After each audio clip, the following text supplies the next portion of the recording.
கணையாழி. இது என்ன? கையில் இடப்படும் மோதிரம். இதைத்தான் தூய தமிழில் கணையாழி என்று அழைக்கின்றோம். இந்த கணையாழியை பற்றித்தான் நாம் இன்று தியானிக்கப் போகின்றோம். பொதுவாக ஒருவர் மற்றவருக்கு மோதிரத்தை ஏன் அணிவித்து விடுகின்றார்? மிகச்சிறப்பாக திருமணத்தின் பொழுது ஒரு ஆண் பெண்ணுக்கும் பெண் ஆணுக்கும் மோதிரம் அணிவிக்கிறார்கள். அதையும் தாண்டி யார் யாரெல்லாம் யாரையாவது அன்பு செய்கிறார்களோ அவர்கள் தரக்கூடிய முதல் பரிசு என்னவாக இருக்கும் தெரியுமா? மோதிரம் அல்லது கணையாழியாகத்தான் இருக்கும். ஏன் அதை தருகிறார்கள் என்று கேட்டால், உன் அன்பிற்கு எடுத்துக்காட்டாக அடையாளமாகத்தான் நான் இந்த மோதிரத்தை அணிவிக்கின்றேன், என் அன்பு முழுக்க இந்த மோதிரத்தில் அடங்கியுள்ளது என்பதுதான் அதனுடைய பொருள். இப்பொழுது கடவுள் நம்மிடம் வந்து சேர்கின்றார்.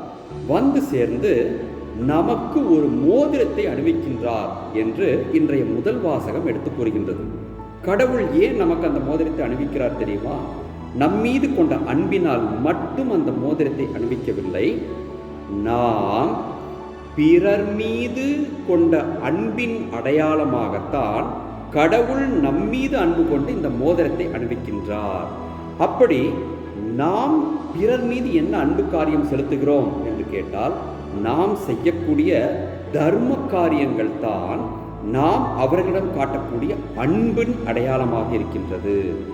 நீ அந்த அன்பை காட்டுவதால் நான் உன்னை அன்பு செய்கிறேன் என்று கடவுள் சொல்கின்றார்.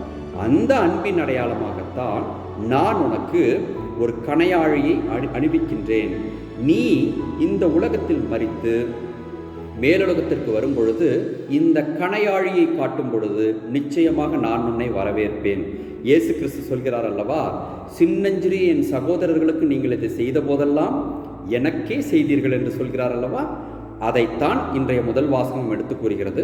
நாம் செய்யக்கூடிய ஒவ்வொரு தர்ம காரியமும் நமக்கு ஒரு கணையாழியை ஆண்டவராகிய கடவுளிடமிருந்து கொடுக்கிறது என்பதை உணர்ந்து பார்த்து தர்ம காரியங்கள் நிறைய செய்ய கற்றுக்கொள்வோம்.